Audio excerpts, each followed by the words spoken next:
I've heard in the UFC where they talk about taking somebody into deep waters. Yeah. Well, and so the deep waters is basically taking somebody where they're not comfortable, right? And so if they're a skilled striker, you take them to the ground, wrestle them, right? And now you drown them. Well, life does the same thing. And so if your only training is inside the ring, inside the octagon, inside the gym, but you never develop the fighting skills for life, well, life is going to drag you into deep waters. Hello there, this is James Cox with the Martial Arts Lifestyle, and we are here on episode number 44. Today I have a special guest with me. This is Ruben Escalano. How do you say that last name? Escalona. Yeah, I got to add my Spanish accent to Or that. Escalona for Escalona. the bilinguals. Right. Okay, I gotcha. He's a local business owner, entrepreneur. Man, I see you as a motivational speaker. I see you active and doing a lot of things. I know you've dabbled in some martial arts. Big UFC fan. Was a judge at our recent kids MMA pancration fight that we have. And so I know you inspire a lot of people. I've been inspired by you as well, and I wanted to have you out here just to kind of share some good things about martial arts related life and all of that stuff in general. So Mr. Ruben, maybe you introduce yourself and tell us a little more about your journey. Yeah, well, first of all, I appreciate that. I haven't had an intro like that in a long time. All right. I guess we just need the theme song, and then we'll be good to go. Yeah. Backup dancer. Well, just the theme song to start off. All right. Start slow. Sure, I don't know what song I'd walk out to, but anyways, probably the theme song to Ballers. That would be okay.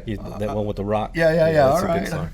Anyways, but so Ruben Escalona, Red Alpha Custom Prints. We're a locally owned, family owned company. We provide prints in all areas, from business cards to banners to vehicle wraps, signs, T-shirts, and pretty much everything in between. Yeah, we've gotten a lot of stuff from you through the years. Yeah, that's who we are. My wife and I, we're both full-time working in our business, and we are primarily an online business, but we do have a good core group of customers that are repeat customers and good referral base, and that come to us year after year. Yeah. Now, when we first connected, I could be wrong on this, maybe decades ago, man. I don't know, time goes so fast. But you had came to our martial arts school with a group. What was that? What were we doing there? So that particular thing is whenever I was. My wife and I, we were really active in the men's and the women's ministry in our church. And so, I was looking for ways to make a connection between, the spiritual battles that we face and the actual physical application that, maybe martial arts can bring to it. Right. And so one of the things, when I was telling you over the phone, one of the things that stuck out from that particular session is you were teaching us how to fall, the proper way to fall, and that has stuck with me since then. And by the way, it has been at least 10 years because we started out with the Premier Fight Nights. Right, that's where we first hooked up. And but anyways, learning how to fall, we're not taught how to do that. We just some of us fall and never get back up, and others, the ones who keep going, are the ones who learn how to fall and get back up. But that was a great lesson. But not only learning how to fall properly, but opening our eyes to the fact that you can still strike from the down position. And I like to tell people, if you can look up, you can probably get up. Yeah. And so, but getting up is a choice, right? And so that lesson that you gave us was something that I kind of use in everyday life without even knowing, is that no matter what happens, I can still strike from whatever. If I'm down, if I'm up, I can strike from any position. And I love how you're saying that. I mean, that's awesome that was so long ago, and something that we talked about and worked on that you recall and you're able to use and put it into the real world too. Because I see you're talking about it in the physical sense of, we learn how to fall correctly from, our judo break falls, and then a lot of people know how to fight standing, they know how to fight on the ground, but there is a point of in the middle where you're falling to the ground or you're coming up, and that whole technical stand of getting up or striking, protecting yourself. But you also use that in the life lesson of being down Yeah. and still being able to fight and get back up. Yeah. I don't know which Rocky episode it was when he was so emotional about it's not how hard you get hit, right? What was the saying? But it's how Yeah, he was how telling you get his back son. up. Yeah. Just that life is always going to hit you, but it's not, how hard you can get hit, but it's or how hard you hit, but how hard you can get hit. That's it. And then keep on moving forward. That's it. And that's life. It's you talked about the transitions. There's always a period of time between one season of your life and the next season. And like I was mentioning to you, we're now empty nesters, so that took some transition. And so, but prior to the transition, we had to get there in our minds first. And I believe, personally, I believe before you go anywhere, you have to go there in your mind first. You have to imagine it and visualize it for yourself before you actually step into that season physically. Yeah, that's right, man. You got, and I talk to my fighters and even the kid competitors that we're putting a lot of focus on now. I know competing so much through the years. That was it. And I noticed, man, I've seen it, and I may have done it myself, where you can win or lose the fight in the dressing room in your mind.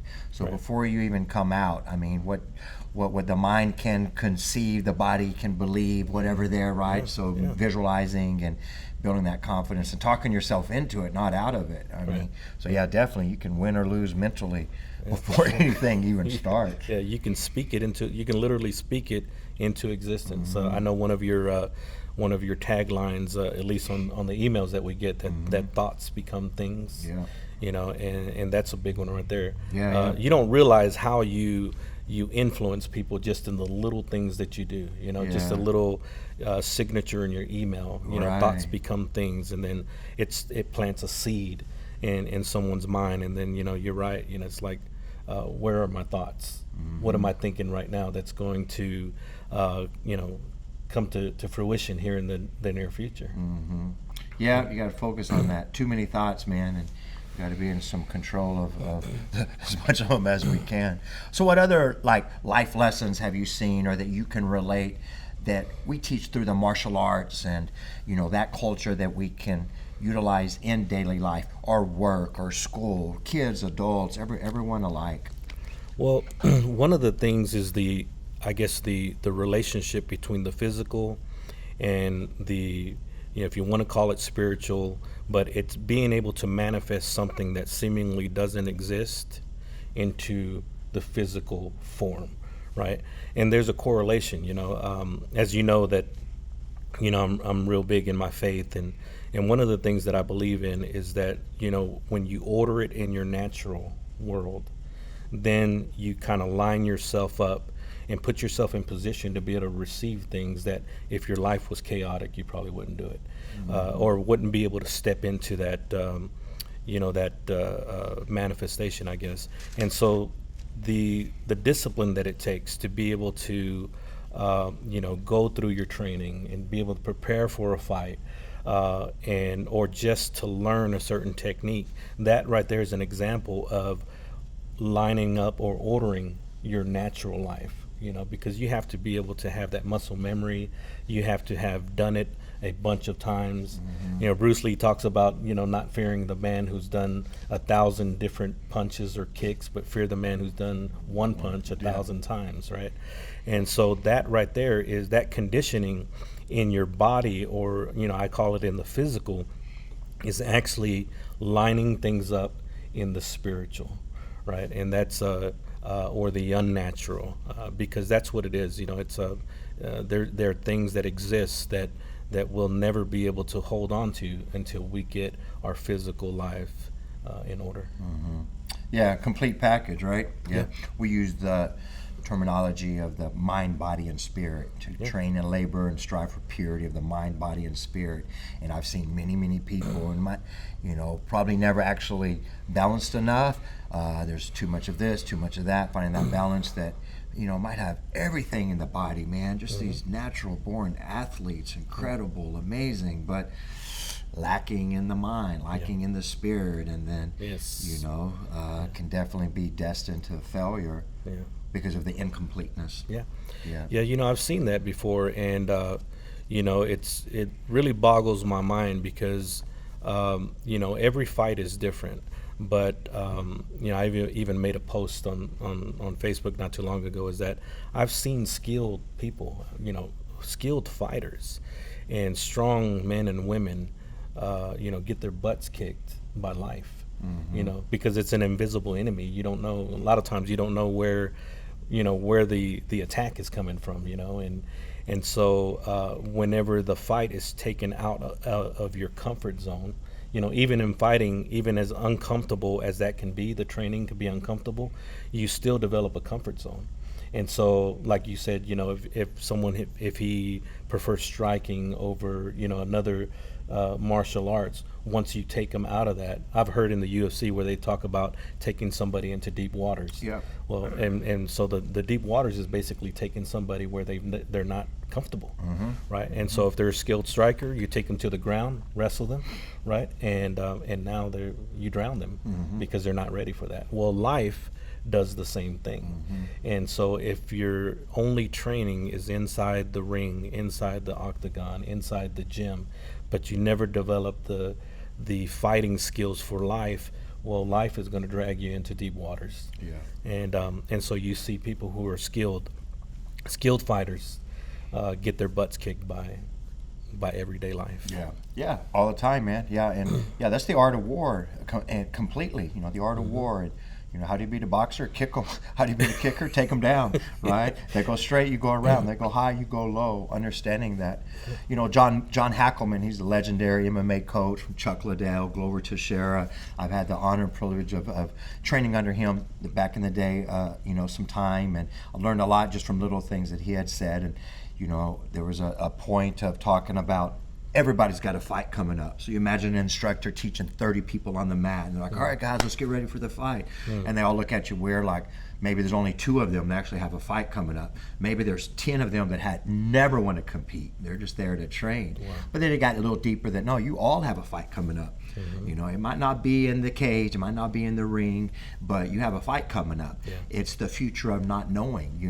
Maybe you have a big loss tomorrow. You don't know what's going to happen. There's somebody in your life, a struggle, because there's all a struggle, there's all a work. So when we can train the mind, the body to stretch out and use that discipline everywhere else that we go, we're just stronger for that. So we're all preparing for a fight, right? We're all prepared for that season. We're all preparing for something that's going to come up, because it's not back to Rocky. It's not all rainbows, right?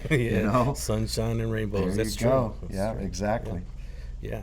Cool. Yeah, it's every day I have a T-shirt design that it says, "Waking up is a gift, but getting up is a choice."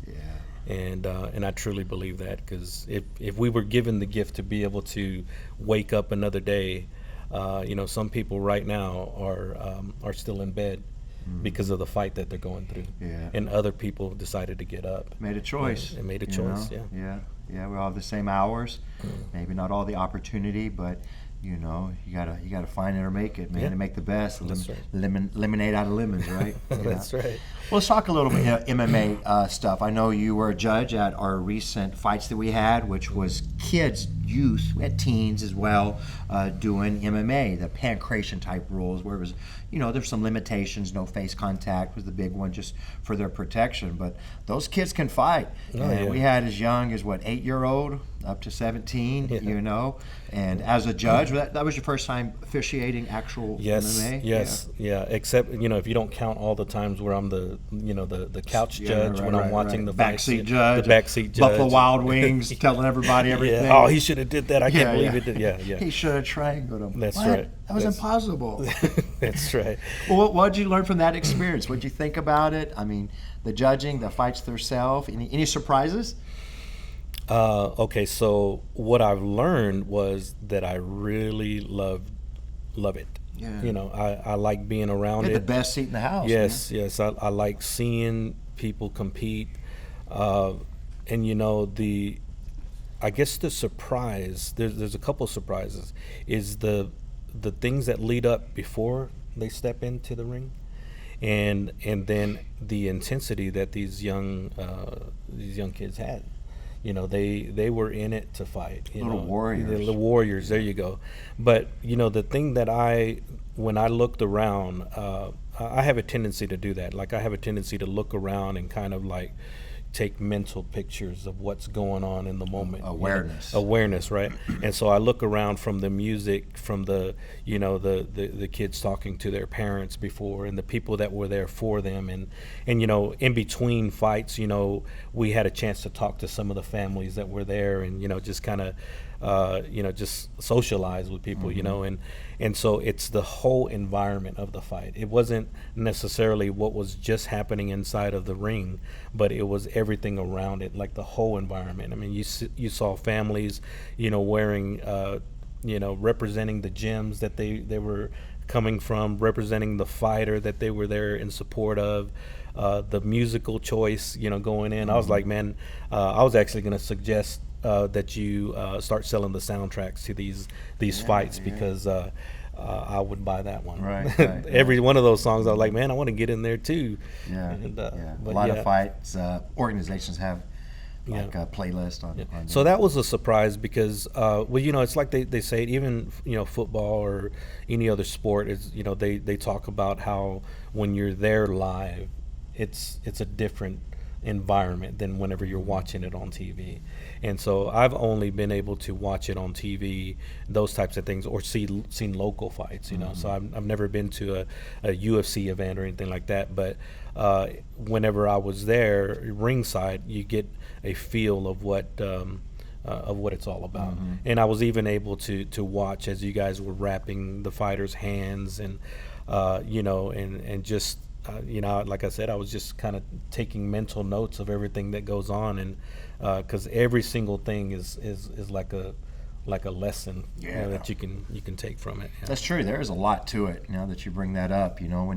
When you're in it, you start taking that for granted. You don't realize it, and all the work that people don't see that happened 6 months or 6 years before they stepped into that cage, and kids are adults, but that intensity, and it's real. There's really nothing else like that has that kind of synergy, that kind of warrior spirit, surrounding energy, and then still to see such great respect at the end. It's not always the case, but usually it is, and I know it was at our show. Win, lose, whatever, so much respect. Oh yeah. At the end for one another, and that's because they're martial artists and they're trained by martial artists. And man, what a way to start them off young. Yeah, right? for sure. So imagine before these guys, 8-year-old, if they stay with it, and got to prevent burnout and those things. When they're 17, how much experience. Yeah, but you're planting seeds, and you're laying down a foundation that could set them for life, even if they don't. If they aren't lifelong martial artists, you'd be surprised how just a couple of things that they experienced can help them out in life. And I mean, I can look back at my life and look at, had it not been for the boys club open up, whenever I was a kid, who knows? Because that introduced me to a lot. It introduced me to to sports outside of what everybody else was doing. We grew up, we were playing baseball, football, basketball, those types of things, and in our neighborhood, you had to be able to do all of them, or else, because everybody was playing those in schools and all that. But the boys club actually opened up, things like, ping pong, foosball, pool, those things like that. And even though those things are games, but you kind of, there's a technique to it, and there's, if you stick with it, you can get better. And then we started getting into tournaments and all those things, and it's like, you'd be surprised what you could become passionate about whenever you just do it. Yeah, that's true, man. Yeah, I was a boys club kid too, back in the day when we had it here, and I experienced a lot of little things. And boxing. Yeah, I did a little boxing here, and then they stopped that, and I thought there was no boxing around. But as an adult, I was lucky enough to find a good coach that came through here through the Air Force, and that was a game changer, man. Yeah. So what about in your business, and as an entrepreneur, and even motivating other people? How do you best motivate yourself with the business, and then motivating and empowering other people with what you do as a leader? Well, one of the things I think that to motivate myself to keep being in business, I guess, is that there's an established vision that I've had from the very beginning. Whenever I decided that this was going to be my thing, um, I started painting a picture in my mind of what I wanted to become. And so every day I wake up trying to become, bring that vision to life, to better myself so that I can one day, look and say, this is exactly what I pictured from the beginning. And so I tell my wife this all the time, but, I kind of visualize myself in front of, people, I'm not saying a crowd of people, but people. And then they ask me, did I ever think that I would ever arrive to this position? Where you are. And the truth would be yes, every single day. Because if I didn't imagine it, I probably would have never accomplished it. Yeah. You have to be able to imagine it first in order to be able to step into it one day. And it's that, that vision has to be strong enough that it wakes you up. I've heard people call it a reason why. Yeah, right? deeper why. A deeper why. And so if that thing has to be so strong that it not only wakes you up to do it, but it keeps you motivated in times when maybe it's not so good. Because there are going to be challenges. Life is going to challenge you, but whenever you're in a business, where it depends on you 100%, it's a challenge. And so the vision or the why has to be strong enough to help you push through any tough moments and keep you humbled and grounded whenever things are going good. And so it's just a vision. I know exactly where I'm going. Everything we do has been thought of before. I'm not shooting from the hip or making it up as I go. We've thought about it. We've stayed up late nights writing it down on notepads and pens and thinking of designs, thinking of what things are going to look like, new services that we're going to offer. It all started out in the imagination. Brainstorming. Yeah. Oh man, I feel the same way, bro. I agree 100%. These are a lot of the things that I've learned, probably the hard way, and that I try to preach and continue. It's that visualize and you will materialize, right? It's from law of attraction to just the positivity and absolutely, the planning, right? So planning, and speaking it to existence. I believe that there are a couple of things that are seed. Our words are seed. our actions are seed, and our beliefs are seed. And so I speak things into existence long before they ever manifest. Every single service that we did started out with a seed from my word, because we weren't doing it, and then getting better at it. It was just realizing that, you have to be bad at first, but then if you stick with it, you'll get better. And then eventually you start to master your craft. And there's a scripture that I love that it says, if you see a man who has mastered his craft, that he won't have to work for mean men. And so I've noticed the quality of my clients elevate the better that I got at my craft. So much of martial arts there's a lot of stuff that was stolen from the biblical. We say, or many grandmaster martial artists have said, to master those basics, like you said, someone that masters the basics is a hard person to beat. So you have the foundation, that's the seed. You plant it, and then from that foundation, you grow structure, you flourish, you develop, and start with the end in mind. That's the goal of where you want to go. There's a difference in a white belt and a black belt, but black belt's doing a lot of the same things the white belt did. They're just doing them a lot better. As we grow and improve and become the best versions of ourselves, to then fill yourself so that you have more to fill up others. Right? That's it. Yeah. And what we do as far as like through our business, for the longest time, I was looking to. I guess we all are looking for our calling. What are we called to do? And there's some things that I feel like I'm gifted to do. And so we've been in mentoring men in ministry and mentoring young kids, like young entrepreneurs through local programs like Ads for Next when they were here, and helping them find grants and scholarships. My wife and I did a lot of filling out of the FAFSA, for kids, underprivileged kids, right? And so, the what we've tried to do is we try to use our business as a vehicle to be a blessing to others. There's organizations that are doing, nonprofits that are looking to raise funds for a good cause, and if there's an opportunity and we're in a position to help out, we'll sponsor with the banner, we'll print some shirts up so that they can raise funds, and as long as the way I call it, doing God's work.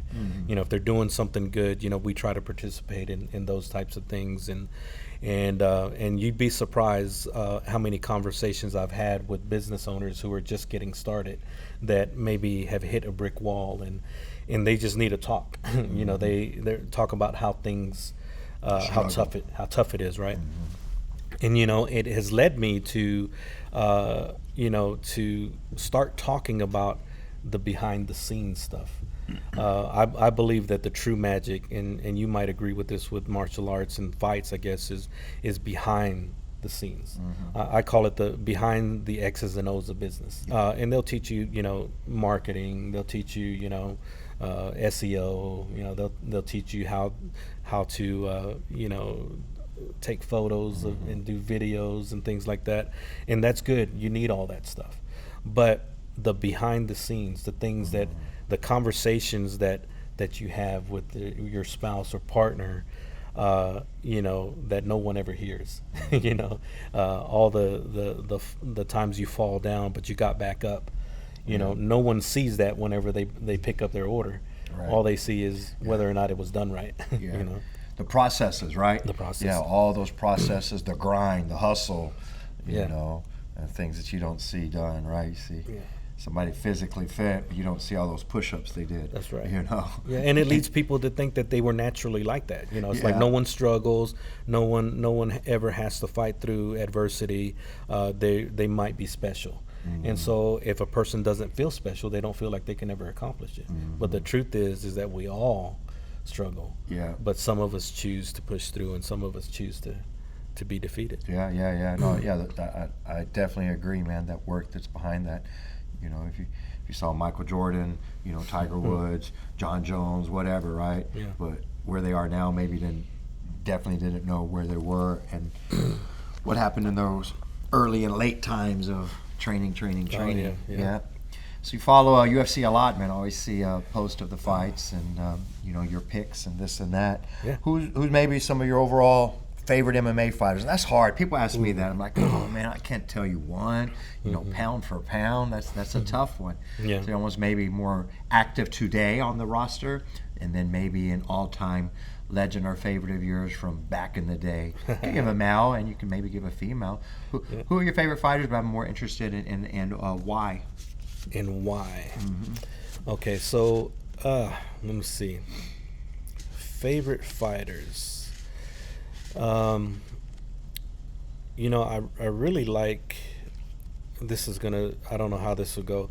I like Henry Cejudo right now. Okay. Yeah. I listen to his podcasts and his things. He's kind of, I like what he's had to go through to get to where he's at. He's an Olympic wrestler, and he brought that into the MMA, and he was able to, defeat Demetrius Johnson and a lot of the. They were at the top of the game. TJ Dillashaw, all of those guys, and he was able to do it. Not with ease, but he was able to become the double champ, and he calls himself the triple champion because he has the Olympic gold. But I like his mindset, and I like the he seems to be someone that can go through anything and level up to the occasion. To be able to beat a Demetrius Johnson, that he got beat by him, but then he came back and he made the adjustments, and that's what really got my attention. I expected him to lose against Demetrius Johnson because Demetrius is probably one of the all-time greats, right? And so. And he's another one of my favorite fighters, Demetrius Johnson. And tenacity. I just love. Just skilled. I seen him do some things that, like a flying man, he lifted somebody up and ended up in a like a triangle choke. I can't remember what the exact thing was, but we were at Buffalo Wild Wings whenever we saw it. I was like, man, did you see that? But you know, Henry Cejudo is one of them. All time, I think George St. Pierre is one of my favorites. But I mean, he's an easy pick. Yeah. Oh yeah, for a lot of reasons, man. He's just a real calm, laid back guy. He's a real martial artist. Yeah, yeah. He's a good guy. But you know, the Chuck Liddells, I've always, you know, inside the ring. Yeah. One thing that I look for is I kind of look at, you know, who they are outside. You know, and those are some things, you know, I've never been real big on the trash talker, which is, you know, one reason why, you know, with Henry, I'm kind of like, you know, I understand there's a role that you got to play, but you know, there's I kind of look at it, you know, if they're screwing up outside of the ring, then it's hard for me to follow them, you know. So I like people that kind of keep it clean and keep their act together. On the female side, I would have to say my favorite is Thug Rose. Oh yeah. Yeah, she's probably my favorite. Shevchenko's another one. You know, my favorite female fighters, and I mean, for everything, they're really technical. Nunes in there? Huh? No? Amanda? Yeah. I like Amanda. She's just not really at the top of my list. I do like her. She's powerful, and you know, I do like her and respect her. But the Shevchenkos and the Thug Rose, they stand out in the. They can fight. In the female, yeah, they can fight, and they're humble. They're well-rounded, you know. And I can't take anything away from Amanda. Amanda is well-rounded, and she's a great fighter too. Yeah. I see why a lot of people will portray some things that they're not, but man, I think there is truth in just being genuine. This is me, and this is how I am. You know, I like Cowboy Cerrone for those reasons, right? Man, yeah. But you know, it's marketing, man. You know, Muhammad Ali did it. It's you know, it's the marketing. Sometimes that controversy, that drama, that commercial that you have to leave a mark and be known.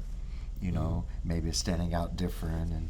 Yeah, but there's a thin line of confidence. And, I like a lot of them, man. Yeah.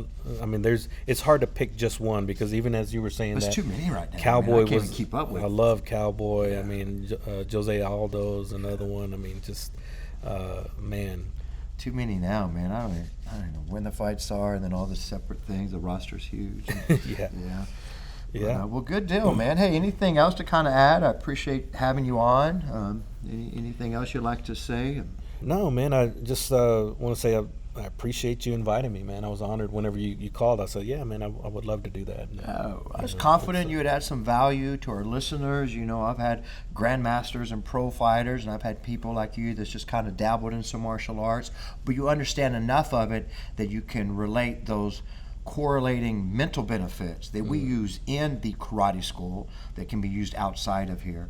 And that's what I keep hearing you talk about is dealing with those struggles and painting that vision, you know, goals you set or goals you get, right? But to know how to grind and hustle and get there from A to Z. So, that's it. Well, brother, it was great, man. Hey, if you guys are local, I'm sure you can find Ruben Red Alpha Prints. Is that the Red Alpha Custom Prints is the official name. RedACP.com. We do a lot of social media stuff, so you know we're on all the major ones: Facebook, Instagram, TikTok, Twitter. You got some nice bully-proof swag. Yeah, bully-proof. So. If I could talk a little bit about this, it's one of our brands, and I call it Bully-Proof by Red Alpha, so I don't get in any trouble with anybody. But Bully-Proof by Red Alpha. But it's the only brand that we have that was inspired by a true story in our life. And so whenever my oldest daughter was in middle school, she was being bullied, and so. This is years later when I got the inspiration of the design, but the process still stayed in my mind is that we, you know, in our house we taught, you know, you avoid the fight. But she would come home and she was being bullied, crying, and but because we said, you know, turn the other cheek type thing, she didn't. And then one day I just got tired of her being, you know, coming home crying, and I said, so tomorrow. You're going to stand up for yourself and you're going to fight. and I already knew she was going to get in trouble. And I said, and you'll see how I'm going to stand by you through this process. Well, she went and she put a whooping on the girl that was bullying her. Never got bullied again. She got kicked out of school. She had to do community service, but I was the one that showed up, and I told the judge that was giving her the community service. I said, look, and I told him the same thing that I told you. I said, in our house, we don't promote violence, but at the same time, we're not going to live our life being bullied. No. And I said, so there's one thing to raise awareness, but there's one thing to build, children up to where they're just not going to be bullied. And that's how I tried to raise my kids, is to be bully proof. And so I developed the brand in inspiration of, I drew inspiration from that, and it has grown into different things. Like the black label of bully is probably a little bit more mature type thing, and I draw inspiration from the DC Black Label. Because if you're into these types of movies, you know that there's a DC movie and then there's a DC Black Label movie. So like the Joker and the Black Adam movie that just came out, those are all DC Black Label, and so they're a little bit grittier, a little bit darker. And so that's what I've tried to transition from. The normal bully proof is just inspiring people to not be bullied, and not physically bullied necessarily, but bullied by life. And so everyone's bullied. Yeah. And you got to stand your ground, man. Stand up for it. Consequences, all right, well, results, you're not bullied again. That's right. That's right. And that's what the brand is about. But that's the only thing I wanted to talk about is the Bullyproof brand. 100%, It's one of our in-house brands, and it's one that's inspired by a true story. Yeah. Well, let's support it, guys. Let's find Ruben and get you some Bullyproof. I'm going to get some myself, right? Awesome. Yes, sir. All right, guys. Well, I appreciate you, sir. I'll talk to you soon. And you guys, hope you got a lot out of that. Make sure you follow the other episodes and check out our YouTube channel, and we'll see you soon.